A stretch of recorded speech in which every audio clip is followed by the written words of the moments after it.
everybody, how's it going? So today is one of my most favorite and exciting days. I absolutely love what we get to do today. I get to start all the rest of my summer seeds, including my melons and my squashes and some beans, and then I believe I have some more greens that I want to start. So come on, let's get started.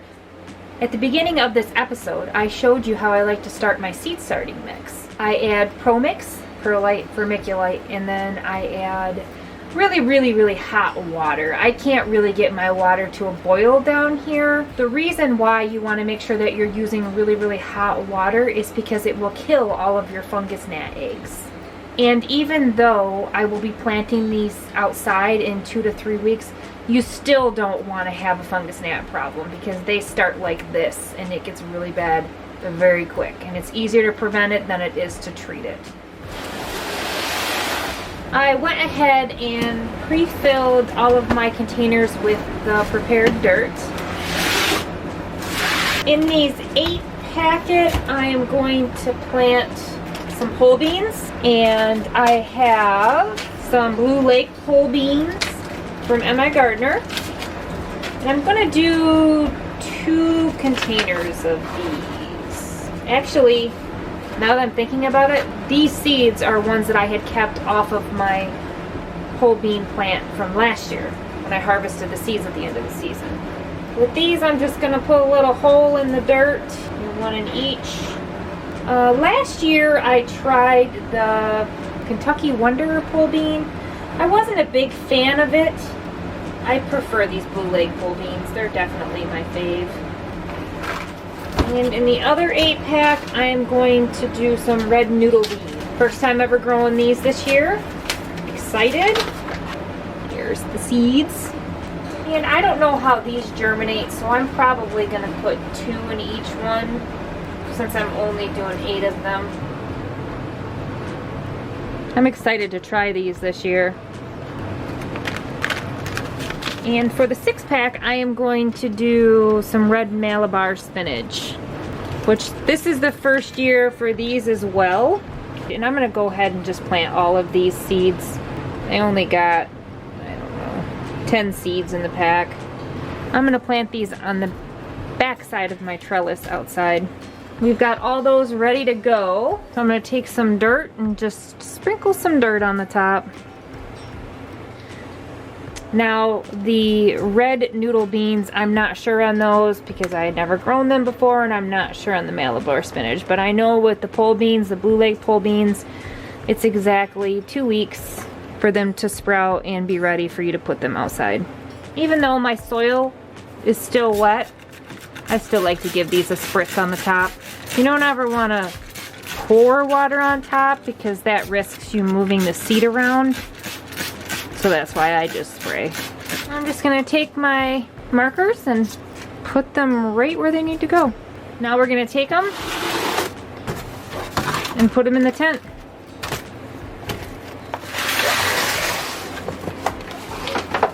Okay, so next up on our list is going to be some collards and some mustard. I'm not the biggest fan of mustard, but I told myself last year that I wanted to grow mustard this year because of the shortage on mustard seeds for when I was doing my canning and pickling. So I'm going to actually start most of the tray in the mustard, and of course I'm going to do a couple rows of the collard.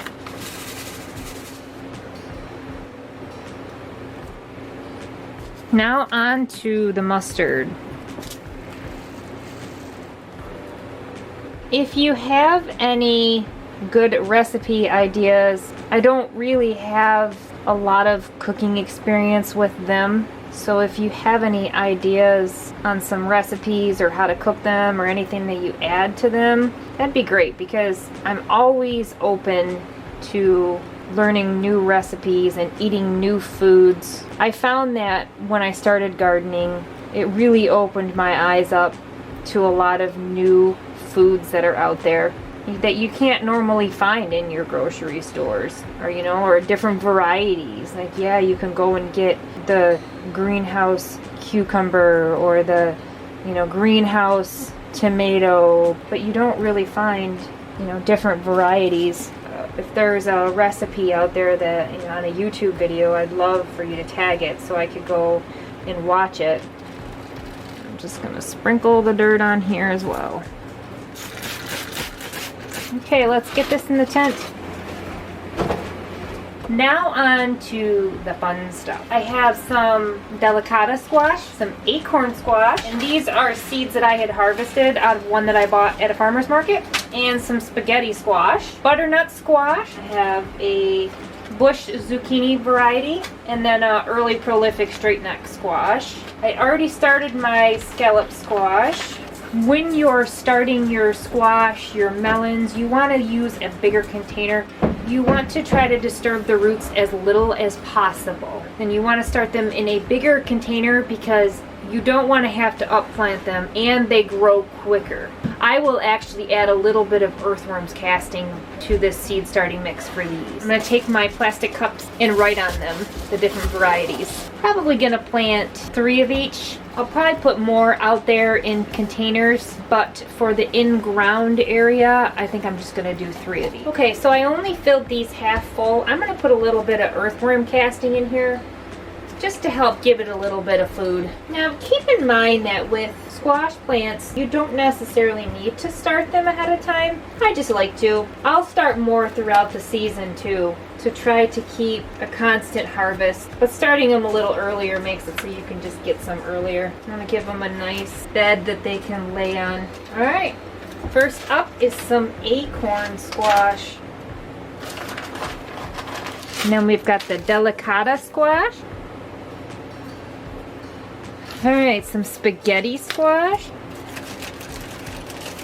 And you are going to want to make sure that you keep only 1 plant and you'll cut away the second plant that you don't want to keep, just so you don't disrupt the roots. Then we've got some butternut squash and some zucchini. And this is a bush variety.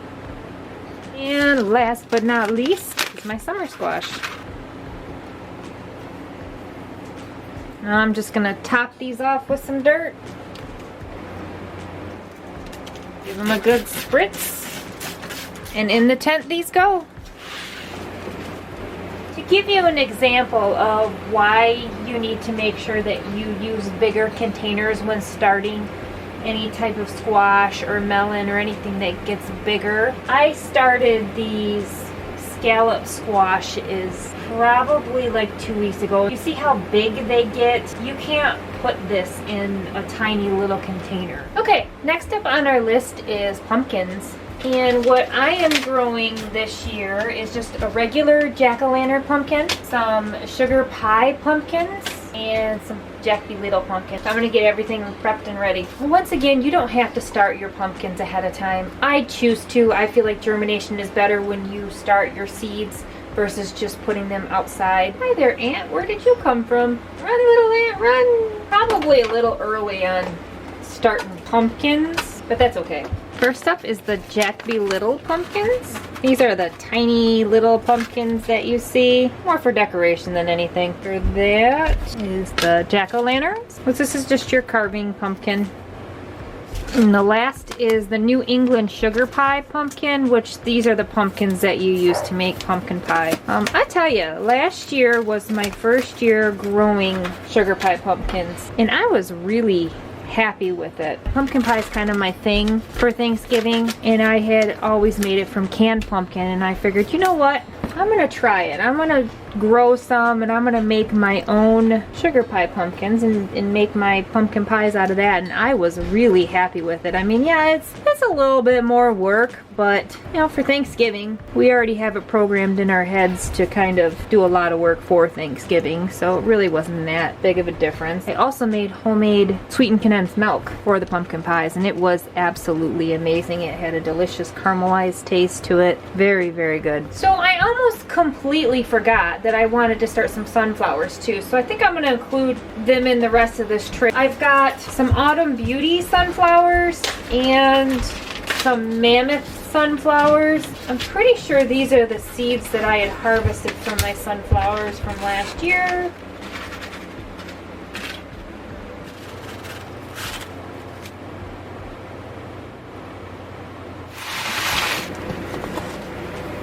Next up on the list is melons. I have sugar baby watermelons that I'm going to grow. And then I harvested some seeds out of a canary melon that I bought from the farmer's market last year.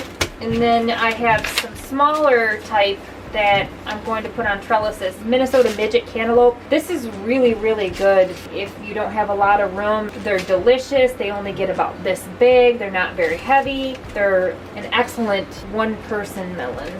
Jari melon. These are two varieties that are new that I'm trying this year, and this is a cicada sweet melon. They're only supposed to get small 3 to 4 inch round melons.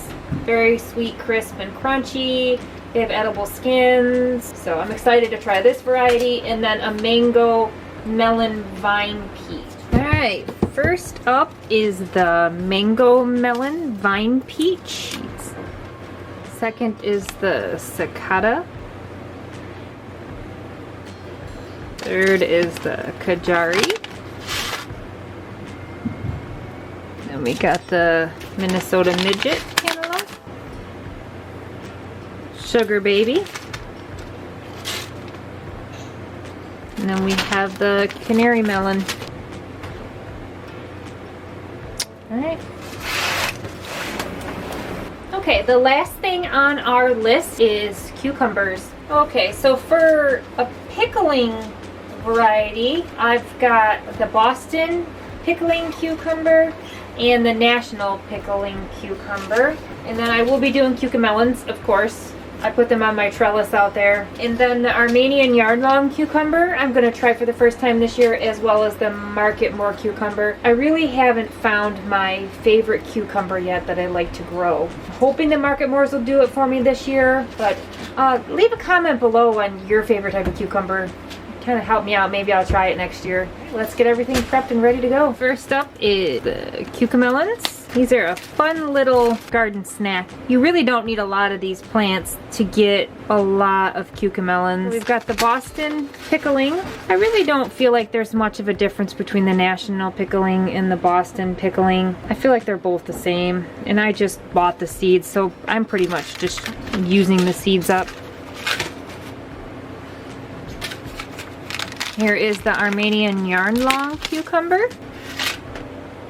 And the rest of these are the Marketmore. I'm hoping these will give me a lot this year. Store-bought cucumbers are absolutely terrible. They're so bitter. Alright, let's get these in the tent. Well, that makes me very happy that I finally got this done. I'm probably about, honestly, a week behind getting some of these started. I should have done it a week ago, but you know, life happens. I got it done when I got it done. Thanks for hanging out with me today. Don't forget to hit that subscribe button, and I'll see you on the next one.